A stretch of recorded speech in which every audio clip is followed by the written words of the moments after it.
Olá, irmãos, aqui quem está falando é o Miqueias. Este é um momento muito especial aí para a gente continuar a nossa série que nós começamos a estudar como família, como membros da igreja. A você que também recebeu esse vídeo, mas não faz parte da nossa comunidade, seja muito bem-vindo. Meu desejo é que você possa aprender acerca da palavra de Deus com mais afinco, mais interessado também por meio desse vídeo você seja edificado e conheça mais acerca das Escrituras e também a respeito de Jesus. A gente vai dar continuidade ao tema que nós estávamos tratando sobre a Páscoa. O Marcos iniciou esse tema falando a respeito da origem da Páscoa e eu quero dar sequência falando de um tema super importante. Então, o tema da nossa aula é uma Páscoa como nunca antes celebrada, tá? Então essa é a parte 2, vamos ter 5 partes, então essa é a parte 2 para você se situar. Se de repente você perdeu a primeira aula, volte lá, ou em outro momento assista a primeira aula para que você possa entender a continuidade dessas aulas que nós estaremos dando, tá bom? Então nesse primeiro momento eu quero fazer uma oração com cada um de vocês. Senhor Deus, muito obrigado pelo seu amor leal, obrigado, Deus, pela sua graça, obrigado pela sua misericórdia, obrigado porque o Senhor tem sido muito bondoso conosco, Deus. Em um momento difícil em que nós nos encontramos, Deus, desconectados fisicamente dos nossos irmãos, o nosso desejo é que ainda assim haja uma conexão espiritual entre nós, que juntos como família do Senhor, possamos propagar o Evangelho do Senhor a outras pessoas, amar as pessoas nesse período tão difícil e tão delicado que nós vivemos no mundo todo, Pai. Que o Senhor use esse momento agora para que a sua família seja edificada, use, por favor, minha vida e que as pessoas, Pai, possam conhecer mais o Senhor por meio do que nós vamos tratar aqui neste momento, Senhor. Te agradeço em nome do seu Filho Jesus. Amém. Então tá bom, eu vou relembrar algumas coisas. O Marcos falou sobre a origem da Páscoa. O Marcos brincou que a origem da Páscoa ela não se concentra, nos coelhinhos da Páscoa e nem mesmo numa visão de começo ou início desse termo Páscoa com a vida de Jesus. O termo Páscoa ele antecede até mesmo a vida de Jesus. E aí ele nos mostrou como isso, na verdade, vem desde o período em que os israelitas estavam no Egito, escravizados ali, sob escravidão, sob o jugo dos egípcios. Então Deus decididamente opta por colocar em prática seu plano de libertar o seu povo daquela escravidão e levar então para a terra que havia prometido, nessa aliança que Deus tinha feito então com Abraão. E aí neste momento, por uma resistência do faraó, Deus envia um anjo da morte, onde ele acaba por resistência, como eu falei, do faraó, e Deus ele envia esse anjo da morte que acaba matando todos os primogênitos ali dos egípcios por conta dessa resistência e poupando então os israelitas desse juízo vindo da parte de Deus. Então você tem ali ao mesmo tempo o juízo de Deus, mas você também tem a misericórdia de Deus sendo manifestada naquele momento. Então ele nos explicou que o termo da Páscoa é de passagem, justamente por essa questão de você ver o anjo da morte passando ali entre o meio dos egípcios e israelitas e poupando o seu povo e exercendo juízo sobre os egípcios. Tá? Hoje nós vamos ler um trecho que diz a respeito da vida de Josias.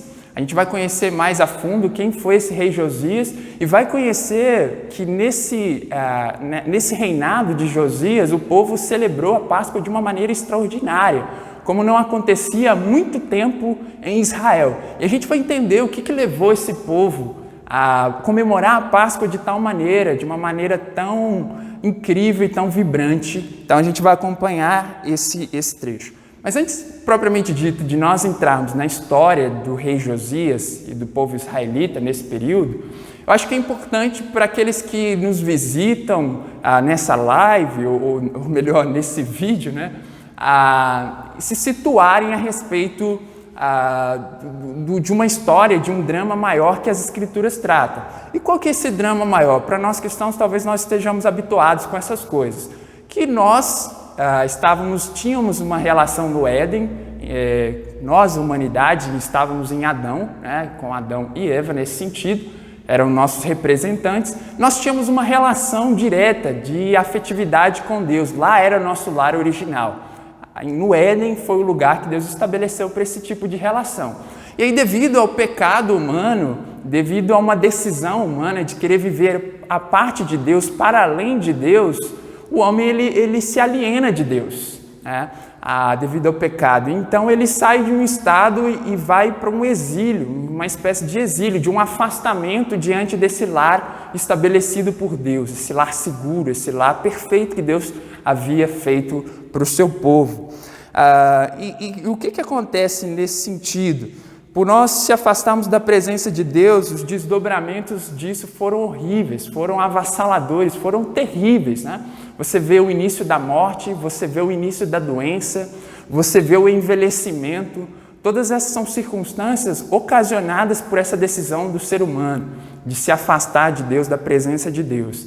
E por conta dessas consequências, você pode ver isso. Olha, você pode ver isso bem. Se você analisar o mundo como ele está, você olha e fala assim, o mundo parece que está uma bagunça. As pessoas parecem que estão cada vez mais cometendo atos que você considera impossíveis, impraticáveis ou abominantes. Mas essa é a realidade da humanidade a partir do momento em que ela quebra um vínculo com Deus. Então esse mundo não é o mundo ideal. Esse mundo não é o mundo que nós queremos, não é o mundo que nós sonhamos. Talvez não é o mundo que você, pai, sonhe para os seus filhos.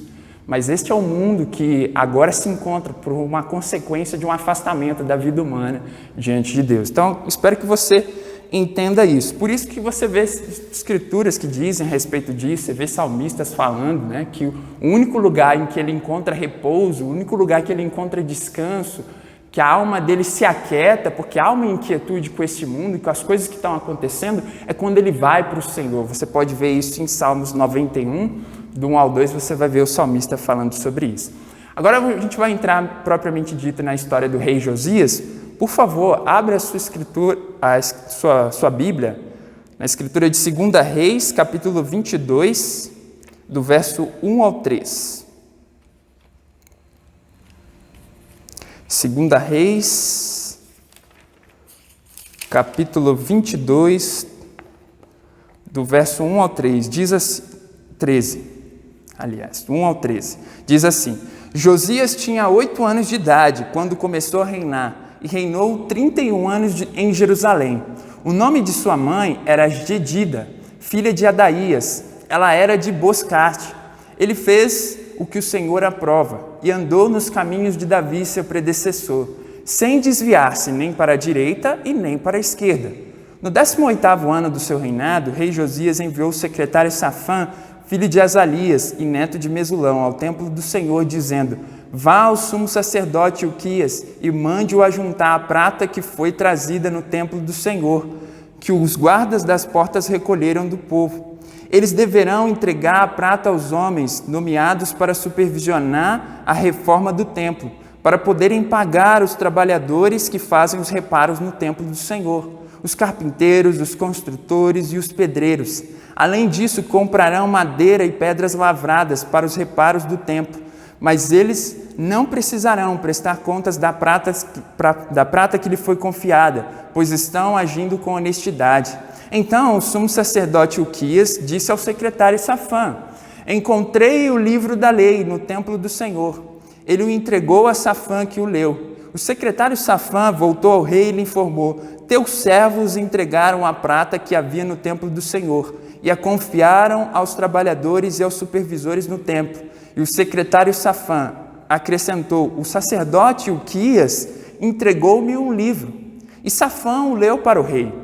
Assim que o rei ouviu as palavras do livro da lei, rasgou as vestes e deu estas ordens ao sacerdote Ilquias, ao Caim, filho de Safã, a Aquibor, filho de Micaías, ao secretário Safã e ao auxiliar real Asaías. Vão consultar o Senhor por mim, pelo povo e por todo Judá, acerca do que está escrito neste livro que foi encontrado.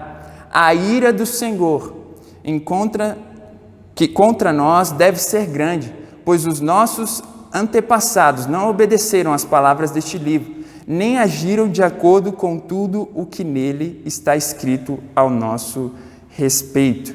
Agora a gente vai dar um salto lá para o capítulo 23, do verso 1 ao 3. Depois disso, o rei convocou todas as autoridades de Judá e de Jerusalém.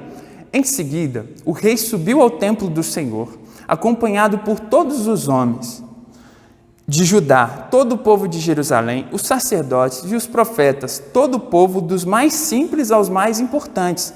Para todos, o rei leu em alta voz todas as palavras do livro da aliança que havia sido encontrado no templo do Senhor. O rei colocou-se junto à coluna real e, na presença do Senhor, fez uma aliança comprometendo-se a seguir o Senhor e a obedecer de todo o coração e de toda a alma os seus mandamentos, aos seus preceitos e aos seus decretos, confirmando assim as palavras da aliança escritas naquele livro. Então todo o povo se comprometeu com a aliança. Aí você pode ver que dos versos 24, você pode acompanhar com mais calma depois, no capítulo 23, dos versos 4 ao 20, você vai ver mais detalhes de como foi esse processo de purificação do templo, onde o rei Josias encabeça esse plano de eliminar do templo toda espécie de adoração a outros ídolos ou a falsos deuses que haviam se levantado nos reinos anteriores. Tá? E o clímax dessa reforma é lá no capítulo 23, do verso 21 ao 23. Diz assim: Então o rei, depois desse processo que aconteceu de eliminar os outros ídolos, no verso 21 diz assim: Então o rei deu a seguinte ordem a todo o povo: celebrem a Páscoa do Senhor, o seu Deus, conforme está escrito neste livro da aliança. Nem nos dias dos juízes que lideraram Israel, nem durante todos os dias dos reis de Israel e dos reis de Judá, foi celebrada uma Páscoa como esta. Mas no 18º ano do reinado de Josias, esta Páscoa foi celebrada ao Senhor em Jerusalém. Olha só que interessante. Vamos tentar mergulhar ainda mais no contexto agora de Israel. A gente fez um contexto maior da raça humana e a gente agora pode talvez contextualizar um pouco mais da história de Israel. Como a gente sabe, a boa parte de nós sabemos, Israel foi liberto do cativeiro, saiu do domínio dos egípcios, foi para Canaã, aí depois tem um período lá em que eles se associam com outros povos, perde-se a liderança inicial que tirou eles do Egito, eles se associam com outros povos, Deus levanta juízes, aí é uma época muito conturbada, porque os juízes se levantam sempre nos momentos, normalmente, que o povo se desviava acerca da palavra de Deus. Aí, passando os juízes, o povo exige rei em Israel, porque ele observava outros reis e ele queria rei também em Israel, não se contentando com a soberania de Deus ou com o governo de Deus sobre Israel. E aí Deus então decide dar a Saul. Aí depois de Saul não dando muito certo, ele envia Davi, um rei segundo o coração de Deus. Aí depois vem Salomão. Depois de Salomão, da morte de Salomão, você vê que quem assume é Roboão. E aí há uma confusão, porque alguns israelitas não querem seguir Roboão, e há então uma divisão entre Israel. Nesse período há uma divisão entre o reino do sul e o reino do norte. O reino do sul ele acaba ficando com 2 tribos, né? E é conhecido como a tribo, ou melhor dizendo, o reino de Judá. E o reino do norte, então, ele fica com 10 tribos, sendo conhecido como Israel. Então esse é o cenário. Depois desse período, há muitas conturbações entre os 2 reinos. Por que há essas conturbações? A gente começa a observar. Porque no Reino do Sul acabava se encontrando alguns lugares que para os israelitas e para os judeus eram até então sagrados e importantes. Lá, no Reino do Sul, era o lugar em que Abraão quase sacrificara a Isaque, né? E a presença de Deus se mostra presente lá no Monte Moriá. Então você pode ver isso.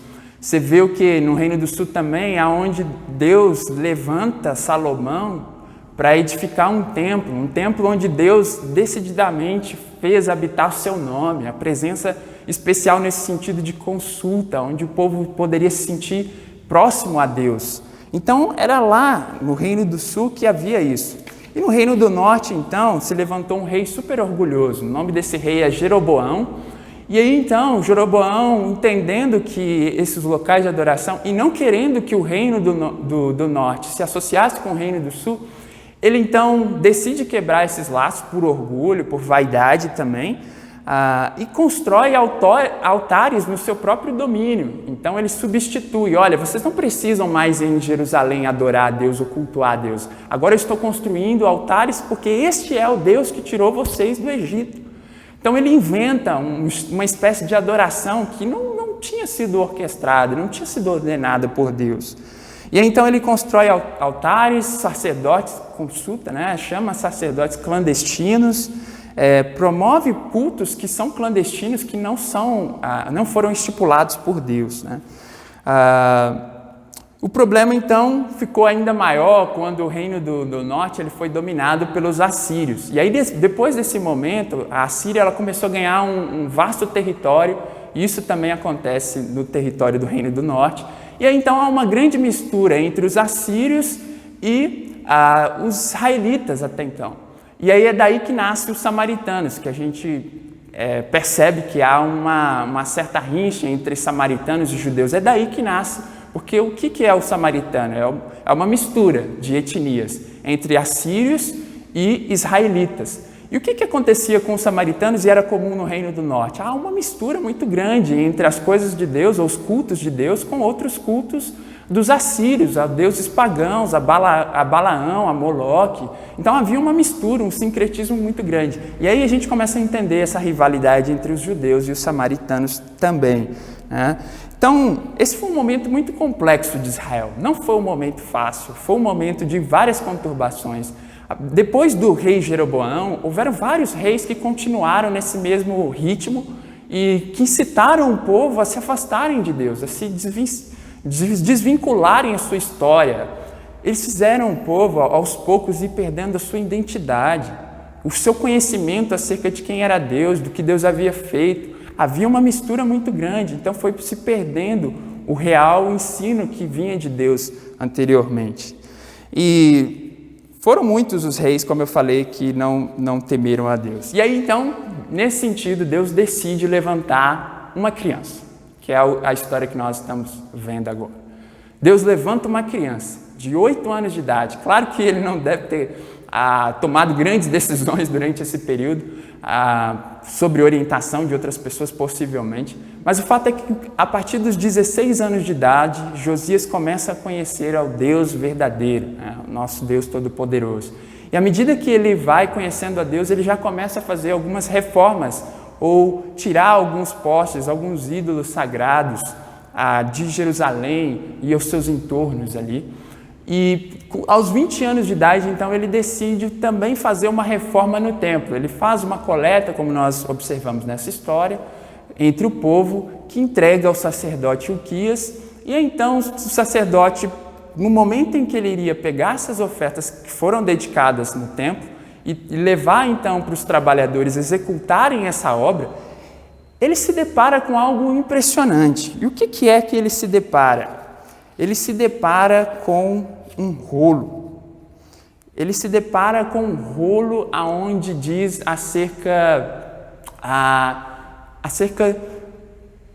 provavelmente esse rolo, alguns estudiosos acreditam, um detalhe, é que esse rolo seria um rolo de Deuteronômio.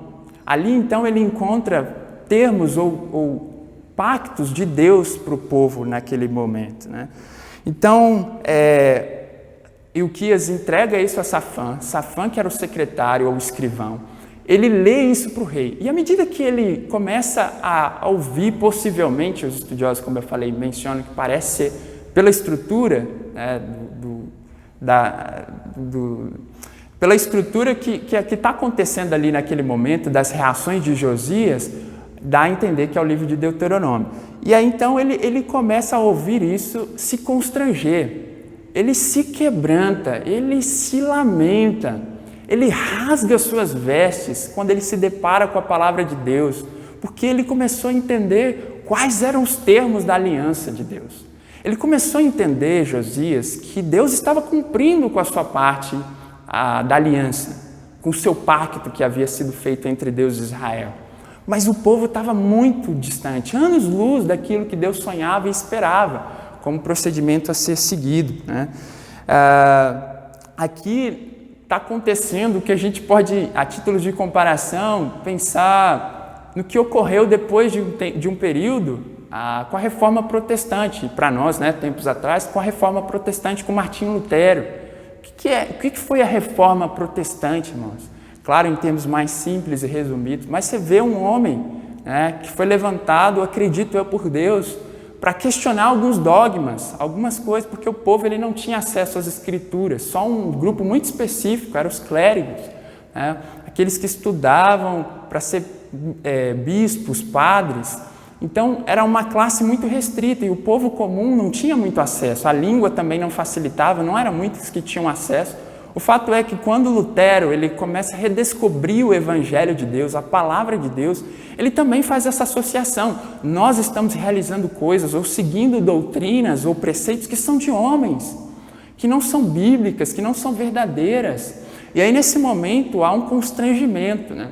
E aí, é claro, né, Lutero tenta argumentar, mas não consegue espaço, publica as 95 teses, e aí sim vai, irmãos. Mas o que eu quero atentar é para esse descobrimento da Palavra de Deus. É magnífico, é incrível quando nós vamos para a Palavra de Deus e ela nos ensina, ela nos corta, ela nos mostra quem de fato nós somos.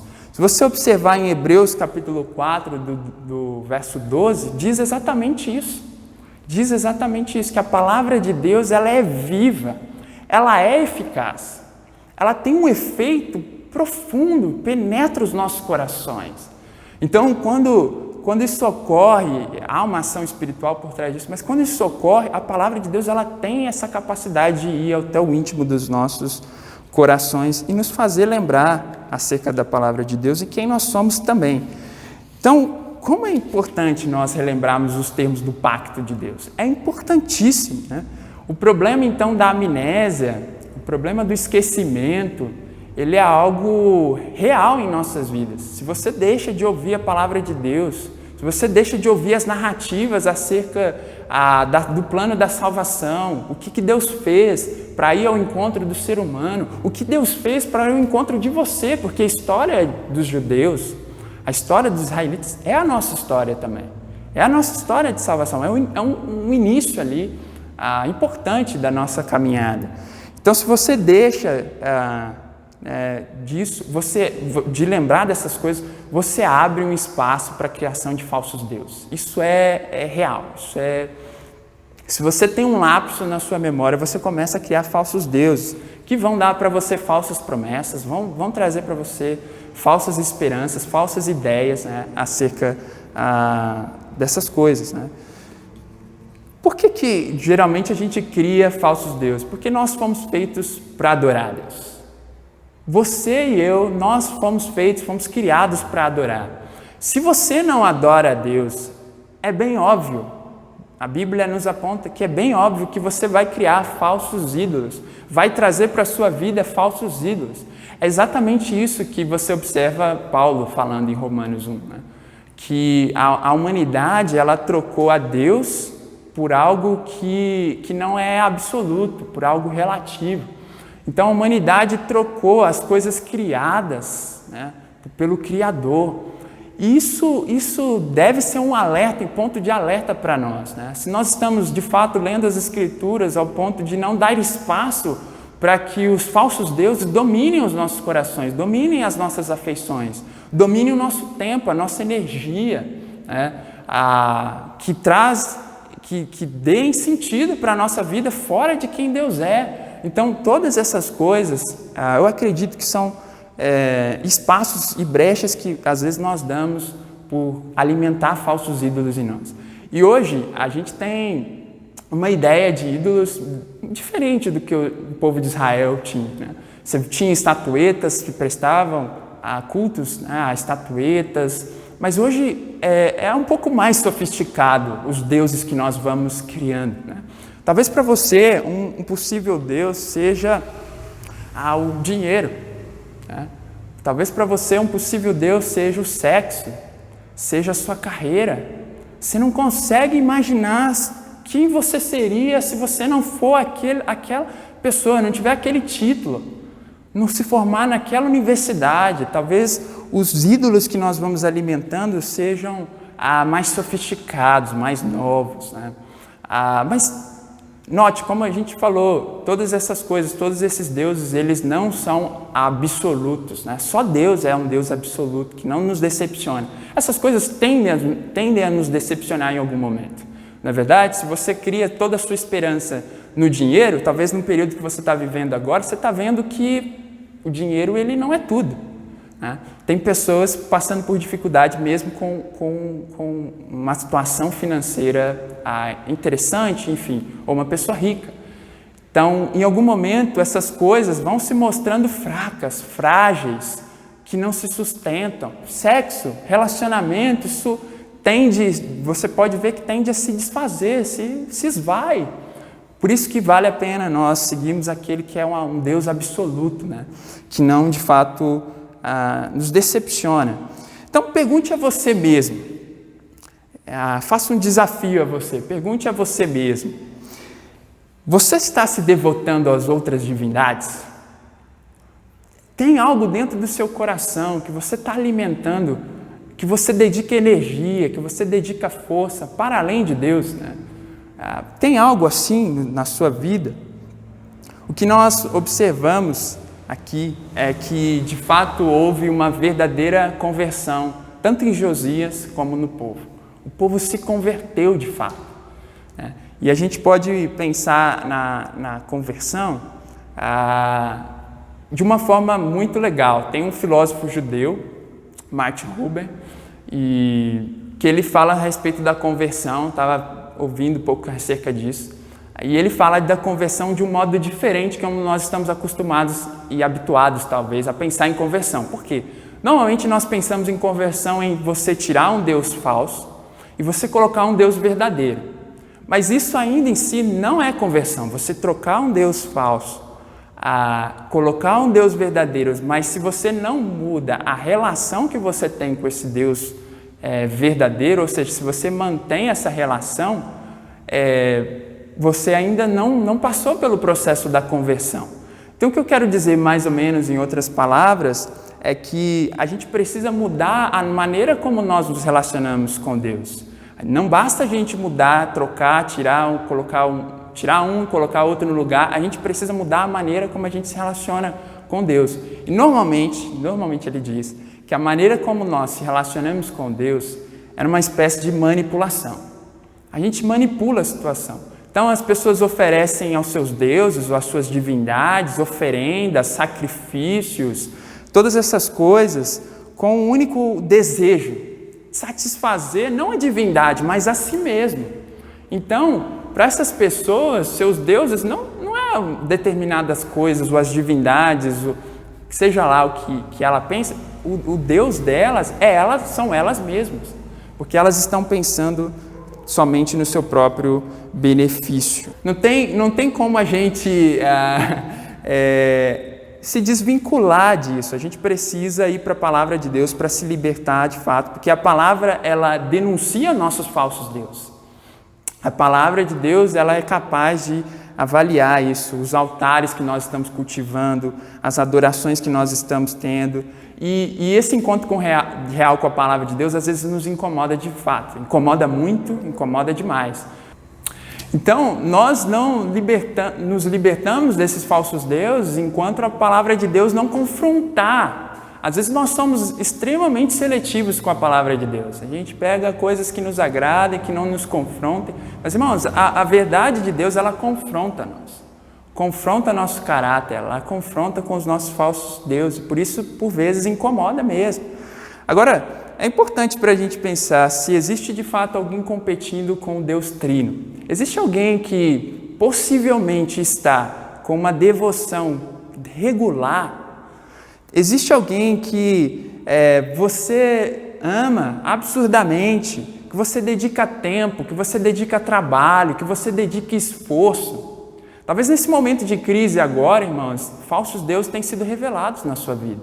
Talvez você está notando o quanto a sua devoção pelo seu trabalho era gigantesca, o quanto tempo que você dedicava e se esforçava para o seu trabalho era um absurdo, era muita coisa.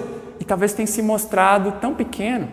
Talvez alguns, infelizmente, até venham a perder seus empregos, mas colocou toda a sua expectativa e toda a sua devoção nisso. Talvez, possivelmente, um falso Deus para você seja falsos relacionamentos. Você coloca uma expectativa alta, que você menciona, olha, eu não sei viver sem essa pessoa. Vamos falar sobre o que eu falei sobre ídolos, que os ídolos eles têm vindo de maneira mais sofisticadas. Ídolos são todos aqueles aspectos que você pensa que não consegue abandonar, que você pensa que não consegue viver sem ele. Talvez para você, nesse período tão difícil que nós estamos vivendo, ídolos têm sido revelados ao seu coração. Talvez neste momento você tenha percebido que um ídolo seu era o seu trabalho. Você não consegue se ver sem. Você acha que a sua vida vai acabar se você perder o seu emprego. Você tem medo, um medo exagerado quanto a isso. Talvez um ídolo para você seja o entretenimento.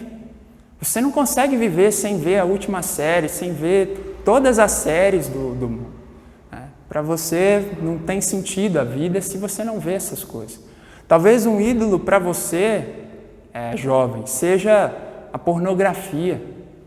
Talvez você ache que você não consegue viver sem mais. Talvez você olhe e fala, todo mundo olha, todo mundo vê, mas olha, isso não é verdade. Quero dizer que isso não é verdade. Isso são mentiras que têm sido colocadas e que nós estamos alimentando em nós. Então, eu percebo que nesses últimos tempos, durante a quarentena, tem crescido o número de acessos à pornografia. Pesquisas apontam que mais de 30% das pessoas aumentaram o nível da sua vista em conteúdos pornográficos. Então, pense nessas coisas. Talvez para você um relacionamento seja um ídolo. Você não consegue viver sem aquela pessoa. Talvez você não se veja sem. Nesse momento está se revelando ídolos em relacionamentos na sua vida. Então seja honesto com você mesmo. O que você tem dedicado? Tempo, trabalho e esforço. Possivelmente isso é um ídolo na sua vida. Então, olha que interessante. Após esse momento desse encontro com a palavra de Deus, Josias entende isso, convoca o povo a também se voltar para Deus. Ele convida o povo. E ele convida e chama o povo a celebrar a Páscoa do Senhor. E ele chama o povo, então, a se comprometer com aquilo que Deus tinha como alvo desde o começo, que o povo se lembrasse, que fosse um grande memorial. A Páscoa é isso, esse momento em que narra a libertação de Deus, e Deus queria que os israelitas comemorassem constantemente a Páscoa para se lembrar dos efeitos salvíficos de Deus. É claro que quando a gente vai e avança, hoje a gente não necessariamente tem a obrigação de comemorar a Páscoa do mesmo modo como os israelitas, porque Jesus, nesse sentido, é a nossa Páscoa. Temos a ceia como uma espécie de um memorial, porque é uma substituição. Jesus vem e faz essa substituição. Mas até então era importantíssimo, e então Josias convoca o povo a comemorar com muita alegria. Agora, note o que fez com que o povo não estivesse antes comemorando a Páscoa do Senhor com alegria. O que fez foram os ídolos que foram sendo cultivados. A partir do momento em que o povo começa a seguir ídolos, eles se esqueceram da mensagem de Deus, colocaram com maior importância os seus ídolos do que as coisas de Deus. O que aconteceu com o povo para que eles se esquecessem e não mais comemorassem a Páscoa de Deus? É que eles começaram a cultivar falsos ídolos em suas vidas, falsas narrativas. E aí, aos poucos, eles foram se esquecendo das palavras de Deus, do que Deus tinha instituído, que a Páscoa seria um momento especial de comemoração, para lembrança das coisas que Deus tinha feito até então. Olha, talvez ídolos têm sido levantados e você, como cristão, tem se esquecido da palavra de Deus, tem colocado a sua palavra de canto. Talvez você tenha ali os termos do seu lado, mas você não vai ao acesso das Escrituras para que ídolos sejam confrontados. Talvez você que está amigo nosso, que recebeu esse vídeo, talvez você não tenha nem ideia do que é a Páscoa, por isso que você não comemora. Mas olha, eu quero dizer que isso diz muito acerca de você mesmo, né? Talvez você não abra a Bíblia, né, para ver que ali contém as promessas, as narrativas que dizem a respeito da sua história também, da história da humanidade de uma forma geral. Então, meu alerta a você é: conheça as Escrituras, né? Conheça os termos do pacto, conheça o porquê Deus foi tão longe, o amor dele foi tão longe por amor a nós, né? Dando continuidade, é impressionante como nós perdemos aspectos impressionantes quando a gente deixa de ir para as Escrituras. O povo perdeu isso, ele perdeu a alegria, tinha perdido esse contato com as Escrituras, fez com que eles perdessem a gratidão, porque neste momento de Páscoa é um momento também onde o povo se derramava diante de Deus, expressava todas as suas gratidões a Deus, né? Então, não havia naquele momento isso, porque estavam sendo alimentados falsos ídolos. Olha que incrível, irmãos. A Páscoa é isso, é o momento em que Deus decididamente fez algo extraordinário para a humanidade. Eu vou me aproximar de vocês de tal maneira que eu vou exercer juízo, mas eu vou exercer misericórdia. E quando você olha para a Páscoa apontando para Jesus, é justamente isso. Ali você vê a misericórdia e o juízo de Deus sendo imposto no seu Filho Jesus. Então, quando nós nos deparamos com essas narrativas do Evangelho de Deus, existe em nós um constrangimento. Eu não sei você, mas comigo foi exatamente assim. Quando eu me dei conta de quem eu era, do meu pecado, quando eu me dei conta de que alguém pagou um preço alto para que eu tivesse uma relação com Deus, para que eu pudesse voltar a sonhar em voltar para um lar. Quando eu notei isso, eu falei: puxa, que incrível o amor de Deus para a minha vida. Então, neste momento de Páscoa, é importante nós resgatarmos das nossas memórias essas narrativas acerca do Evangelho também de Deus e de quem é Deus. Então, eles tinham se esquecido dessas coisas. Olha, para finalizar, eu quero mencionar algumas coisas a vocês. Vale a pena nós ouvirmos a palavra de Deus. Vale a pena nós escutarmos e ouvirmos mais acerca das narrativas de salvação. Talvez essa série, para você, onde nós estamos entrando detalhadamente em algumas histórias, esteja até mesmo te incomodando. Mas pare e pense, será que você sente esse incômodo? Sim, talvez uma hipótese seja porque você não mais se interessa pelas narrativas que dizem respeito à sua história, à sua identidade como cristão. Outra coisa, para você que está nos conhecendo, por meio deste vídeo, talvez seja o primeiro contato que você esteja tendo, se esforce para conhecer um pouco mais dessa história, porque ela diz muito acerca de você mesmo, de quem você é e acerca também de Deus, né? Uma outra aplicação que eu quero dar para finalizar e lembrá-los é: analise, ore a Deus, para que Deus revele os falsos deuses que têm sido levantados, para que você não perca o vislumbre da glória de Deus, para que você não perca a gratidão, o louvor a Deus, o culto a Deus. E aí você percebe no verso 25 que a Bíblia relata que não houve um rei como Josias. Não houve um rei como Josias que se convertera da maneira como ele se converteu. Houve um quebrantamento real e houve um entendimento real das Escrituras e isso gerou um constrangimento. Para finalizar, irmãos, eu quero relembrar com vocês o verso 21 do capítulo 23. Então o rei deu a seguinte ordem ao povo: celebrem a Páscoa do Senhor, o seu Deus, conforme está escrito neste livro da aliança. Nem nos dias dos juízes que lideraram Israel, nem durante todos os dias dos reis de Israel e dos reis de Judá, foi celebrada uma Páscoa como esta. Mas no 18º ano do reinado de Josias, esta Páscoa foi celebrada ao Senhor em Jerusalém. Olha que incrível, irmãos. não houve em época alguma, em período algum antecedendo os reis, da linhagem dos reis, uma Páscoa tão comemorada, tão intensa, porque um homem foi quebrantado por Deus, por sua palavra, e um povo foi quebrantado por sua palavra. Eles se levantaram, apesar das coisas horríveis que estavam dentro do seu contexto, se levantaram, se reergueram, reconheceram seus pecados, foram sinceros com os ídolos que eles haviam alimentado, e aí eles foram capazes de comemorar, apesar dos pesares, com muita alegria. Então, meu desejo é que, mesmo nesse período difícil, ao final dessa série, a gente possa comemorar a Páscoa do Senhor com muita alegria, apesar dos sofrimentos, das dificuldades, das dores.